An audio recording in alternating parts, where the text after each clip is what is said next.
Bonjour, bonjour. Alors aujourd'hui on va faire une petite météo du Zinecoin et ça se passe ici. Alors l'exchange, on regarde les assets qui montent sans rien forcer, 3045 $. Ça monte petit à petit. Vous voyez qu'est-ce qu'on peut faire avec 10 $? C'est quand même assez fabuleux. Alors la mésine, qu'est-ce qui se passe? Ah oui, il y a eu beaucoup de nouvelles cette semaine. Ah, notamment là, regardez-moi ça, on est remonté. Ah non, je me suis dit on est remonté.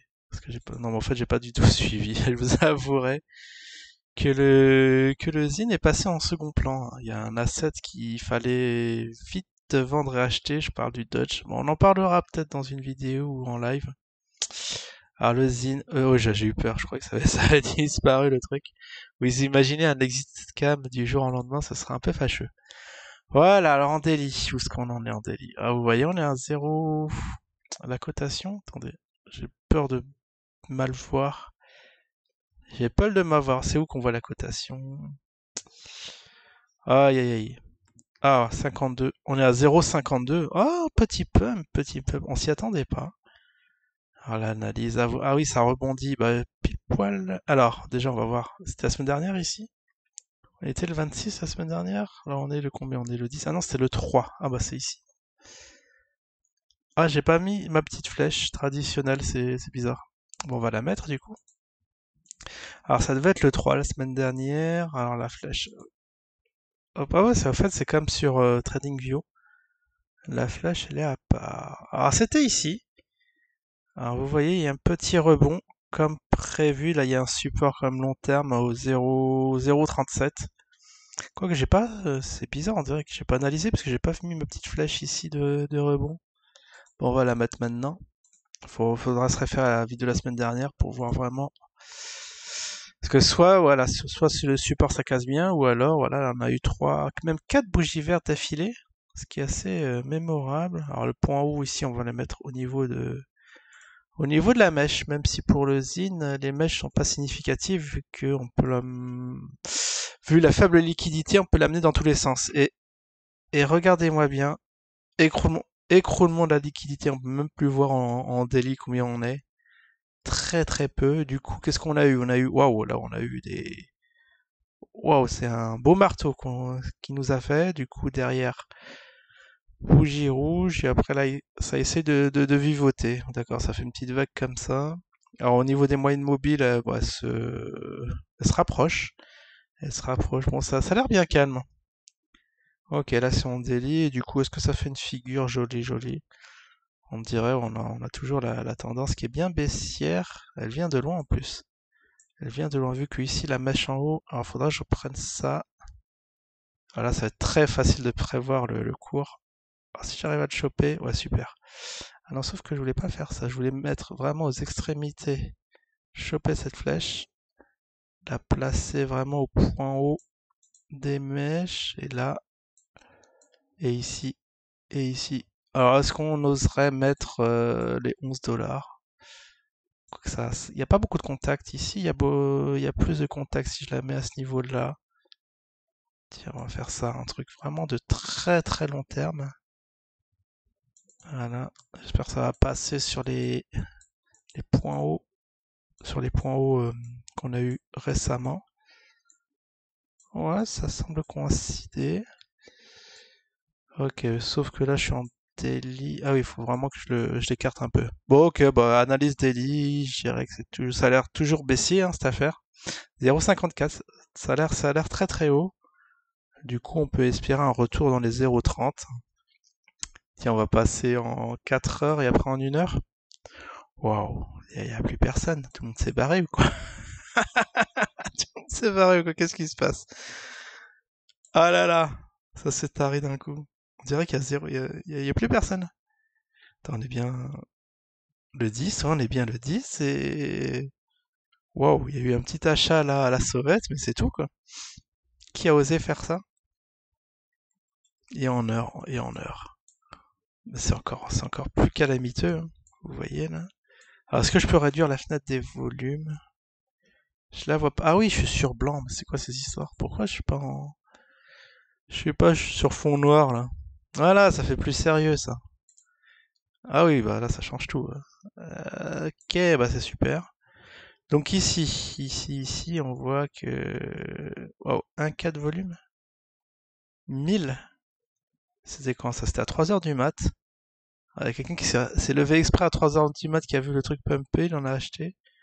Ah, je sais pas ce qui se passe en ce moment. Il y a rien qui se passe normalement. Tout le monde s'est barré, il y a plus de robots, il y a plus rien. Je sais pas.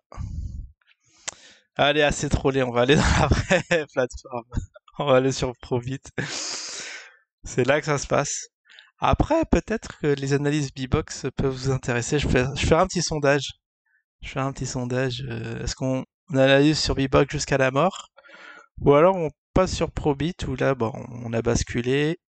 Alors moi, j'ai vendu sur B-Box dans les 40, 41 il me semble, et j'attends que ça revienne à 41 pour pouvoir en reprendre sur Probit. Ce qui est bien, il n'y a pas de KYC. Pour l'instant, je peux faire des échanges. C'est assez génial. Peut-être que c'est pour faire des retraits, il faudrait que je le renseigne, mais là, tout va bien. Il y a ce qui paraît, non?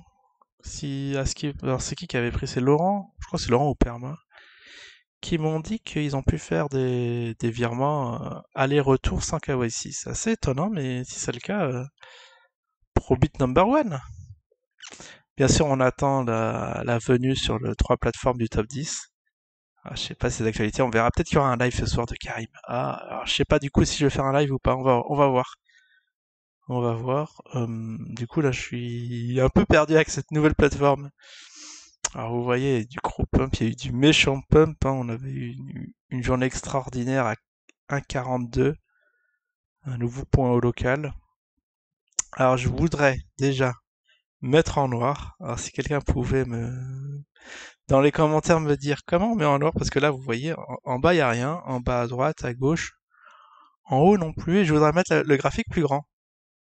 C'est un truc de malade, hein. Contre-intuitif, ce truc. Attends, on va mettre en 4 heures.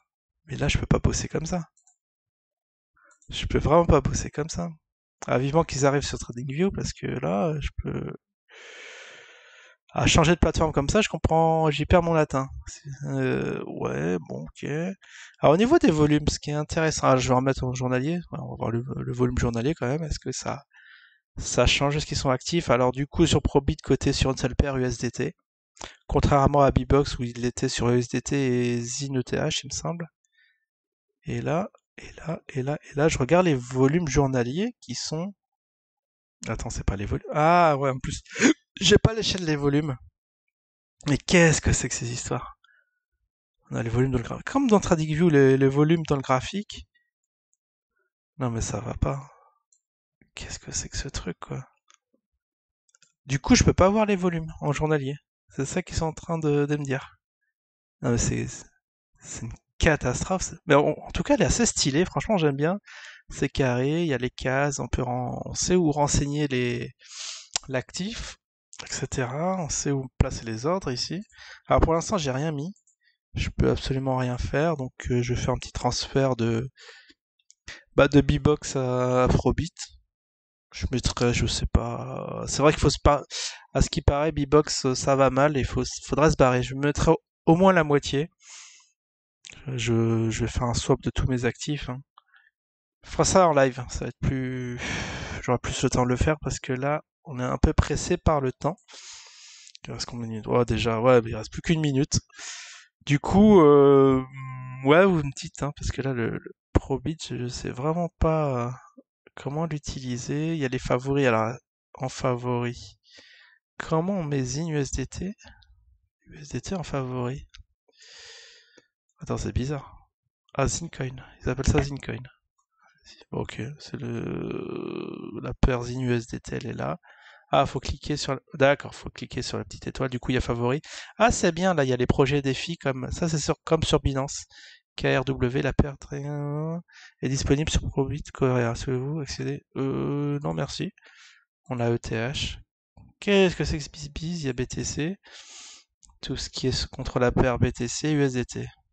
J'aurais dû faire une vidéo présentation de la plateforme, peut-être que je la ferai. Enfin, j'ai plein de trucs en suspens. Je voudrais parler de beaucoup de choses. Peut-être que j'aurai le temps, je sais pas. La semaine très chargée a priori, parce qu'il y a plein de shitcoins à regarder.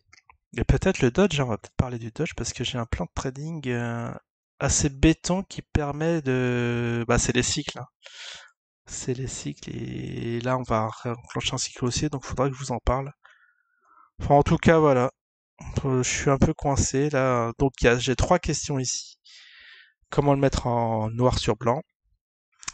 Comment avoir ouais, mais comment mettre en grand graphique? Donc du plus important au moins important et les volumes aussi c'est important quand même. Comment avoir les volumes? Parce que là je peux pas dire, je peux vraiment pas dire les volumes à combien on est. Même dans le carnet d'ordre on n'a rien, y a rien qui est mentionné. C'est un peu bizarre.